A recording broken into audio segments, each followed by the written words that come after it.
Hi everyone, Jessica here for Paper Ink Stamp and welcome back to another card making video. So today I thought I'd do something a little bit different and actually do my voiceover as I'm crafting rather than editing it and doing it later. So you will hear those rabbits just running around in the background as they always do as soon as I start recording. But today we're going to be looking at the newest issue of Die Cutting Essentials. This is issue 84 and the free gift that we get this month. So this is by Made to Surprise. So this is a super slider pop-up die set. So you've got these elements down here, and this is then to create this slide up element. And then you've got a few other dies up here. So you've got a cupcake, you've got a candle, I'm going to assume that's a plate, and then you've got a die cut, a die of the word surprise. So if we have a look actually in the magazine itself, it has got some really great instructions on how you actually use this slider die set. So we are going to be creating one of these sliders in today's video. So we'll probably end up following these instructions. So it has even got just a little tab in there as well. So you do have then a tab to actually pull it up. So we'll see how that goes. But we'll have a quick look just through the magazine as normal, just to see the other inspirations. So of course you can just use the die on its own, so the cupcake with that surprise die, but of course then they've got lots of different examples of what you can do with this slider pop-up die. So I'm not really sure what size card this is going to be for. The actual outside die itself, that is roughly about 4 inch. So you've got the outside square, you've then got an inner square, and then you have the actual inner piece, which I guess is the bit that you pull. So we'll be die cutting those, I'm guessing from 3 different pieces of cardstock, but we'll have to have a look at the instructions. But I guess you could then just put it on a much bigger card if that's what you wanted to do. So again, lots more inspiration. They have as well got included papers and toppers that you can download from the papercraftmagazines.com website. So we have downloaded papers and other bits and pieces from the websites previously, but it looks like you've got loads of really great sort of birthday themed papers, and again then toppers, which I'm guessing is going to coordinate really nicely with then your cupcake and your other bits that comes included. So that's a really great sort of addition to this magazine. So let's have a little look through if there's any more.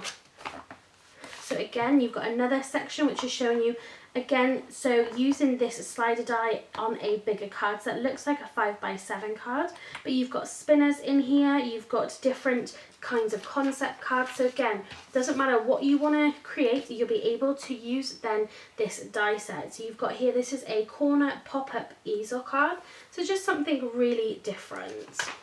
So let's take a look and see what's included in the next issue. So for next issue of Die Cutting Essentials, so this is a 31 element Geoflora wreath die set.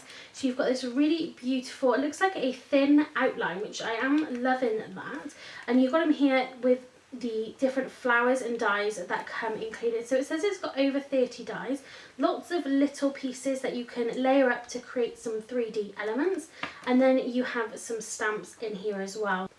So that's a quick look at the magazine itself. Now let's get into creating our cards and actually using this super slider pop-up die set. So reading the instructions, it says to separate the large dies. So the largest and the smallest with this score line, so that's this middle one here, are for the front of the slider, and then the middle one is for the sliding section. So by the looks of the pictures, you are going to cut these two from one piece of cardstock. Then you're going to cut this, what is the middle die, you're going to cut this from a different piece of cardstock. This is then going to be the piece that you're going to attach a tab to, that's going to allow you to pull this up, which will then create the slider, which is this section. Maybe that makes sense, maybe I've just explained that completely backwards and upside down, but we will have a go.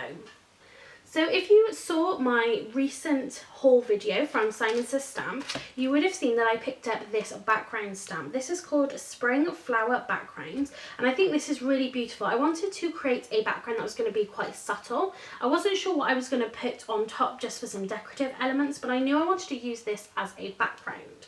So just to save a little bit of time, I've already prepared my background, and you can see this here. So I wanted to do something a little bit subtle, like I said, something a little bit different. So I decided to get out my Prism brush markers. So these are basically watercolor pens. So I've used some of these, I've gone for some more pastel colors, and then I've created this background. So to create this background, all I did was use some Crafter's Companion 300 GSM watercolor cardstock. I'd stamped my ink in some clear embossing powder, so I used my emboss stamping pad. I then poured on some white embossing powder. I used the Paper Mania Seafoam White, and then I heat set that with my heat gun. I then, like I said, pulled out different colours from this Prism brush marker set, and I just went ahead and started painting. So I'm by no means a painter, certainly not watercolour painting. I haven't used these brushes that much because I could never really figure them out, but I just kind of went with it just to see what happened, and I'm actually really chuffed with how these have turned out. Some of these I did with one colour, some I did with two, just to add a little bit of shading, but I did go in with that second layer, like I said, just to give it a little bit of shading. So what we're going to do now is fill in the last few sections. So all I've got left to colour is the leaves, and then I'm just going to do a light wash on the background. So of course I'm using my Tim Holtz left-handed mixed media mat, because then we have this white panel to the side. So for the leaves, I'm going to go for quite a muted green, I think. And then all I'm going to do is just pop some of that colour onto the glass mat, and that's what's really great about the mat, is you've got this white section, you've got these little grids, so you can really see where you're putting your colour down. I've then got a cup of water here. Again, by no means am I a watercolour painter. I just sort of did whatever I wanted to, really. So I'm going to take some water, I'm going to put that down on the mat, and then I'm just going to mix a little bit of that with our brush marker. And then I'm going to go in and just paint in our leaves. So the great thing about using the watercolours is that it doesn't have to be too precise. If you go out of the lines a little bit, it doesn't matter, because I find that watercolouring is a lot more forgiving. You don't have to be perfect at it. I mean, if you looked at this panel a little bit more close up, I wouldn't say that it was particularly great, but as I said, I'm not a great watercolour. It's not really something that I've done, but it's something that I wanted to have a go at, because the more you do it, the more practice you get, the better you become. So for this first layer, I'm just really roughly filling in those leaves areas. And the other great thing about doing the heat embossing to begin with, rather than just stamping in a waterproof ink, is that it does contain the colour. If you use a little bit too much water, it contains that colour, so you don't end up having a giant sort of mess of colour. And it's always a good idea to let sections dry before you go back in with that second layer. Then I'm going to wipe up my area. I'm going to take some of that colour again, and then I'm just going to go in with a slightly darker colour as well. We're going to sort of mix these two together, and I'm going to take a smaller brush just because I want to add a little bit of detail. So I'm just sort of following the same process that I would if I was using my alcohol markers. So just adding a little bit of shading where I normally would. That just gives it a little bit more interest. And it's just going to take some of that sort of white away. And again, I'm not going to worry too much about sort of getting right up to the edges. Just really quickly.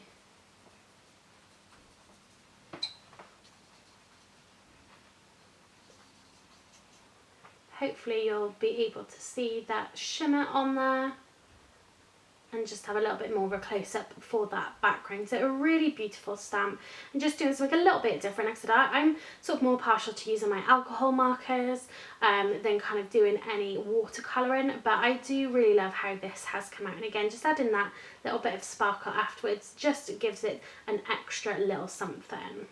So I've left this to one side just to allow all of that shimmer to dry, and now we can go ahead and actually die cut our pieces. So let's grab the instructions again. So I think what I need to do is die cut this, and I think I'm just going to die cut it basically at the same time. Okay, so now I've done all of my die cutting, so let me walk you through what I've done. So I'd actually used the wrong square die for my background panel. So I wanted this to be on the front of the card, and then I was going to do a plain paper sort of underneath. But as it turned out, I cut this with the wrong side, so this is now going to be kind of the inside of our slider, and then we're going to use this, and this is what we're going to pull up. So then I just picked out a piece of patterned paper. This is now going to go on the top. So I've die cut this using the biggest die. I've then used our slider die as well, and I've cut that. And what that's done is it's added some score lines, and then we've got 3 sides of this are actually cut. Then I've also cut a small tab piece which is going to go onto our background, and again I die cut that from our background. And then we've got this tiny little die as well, which you can see that I've just die cut from the top of that piece, so you're able to pull it out. So now I've got all my pieces, let's actually start bringing this together. So I need to put a piece of red liner tape on the bottom of here, because that's what's going to stay, I'm guessing, attached to our background piece. So I'm going to have this, so I want to have a little bit more colour at the bottom. This bottom section here is then going to line up with the bottom section there. So I'm going to line this up with the lines on my grid mat, and we want to make sure that we've kind of got an equal amount either side. Okay, so I'm going to pop it there, and then we need to sort of reinforce those fold lines. So you can see it's only attached just at the bottom, so I'm guessing that this piece comes forward. Then the next bit, so we've got, first one is a valley right at the bottom, then we're going to have a mountain, and then this last section I'm guessing is going to be another valley.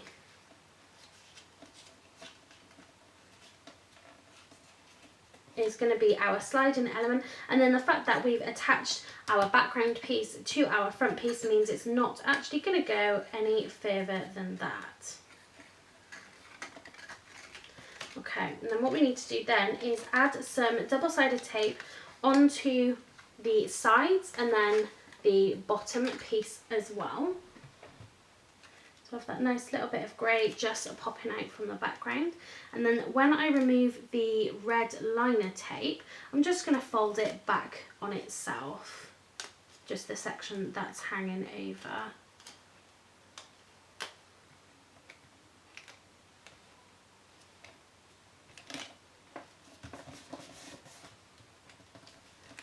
That as best we can, and then this should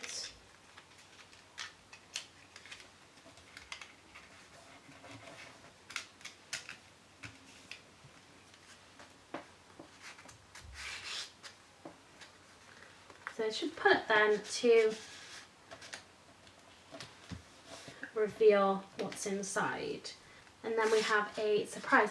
So I think these would be really great, maybe if you are given a gift card, maybe for a birthday or Christmas, you could potentially fit a gift card in there. I think this is one of those concepts that kind of the more you do it, the easier it will get. So all I've done here is literally just pop this onto a blank card base. So the card base I cut to 4 3/4 square, and then I just attach that, and then you're able just to slide that up and down. You just need to be careful with that tab at the back that it doesn't catch on the card itself. But then you are able to slide that up and down, and you can pop, you know, whatever you want in there. Like I said, you'll be able to pop maybe gift cards in there. You could pop a photograph in there maybe if you wanted to, and it's just going to make such a fun interactive card. So that is a look at using the Die Cutting Essentials free gift. That's issue 74. So the free gift is Made by Surprise, and this is a super slider pop-up die set. And again, you've got lots of different ways that you'll be able to use this and just create some really fun projects with it. So that's it for today's video. If you have enjoyed it, please give it a thumbs up and leave me a comment down below. If you haven't subscribed to my channel already, please do so you don't miss out on any future videos. Thanks very much for watching, and happy crafting!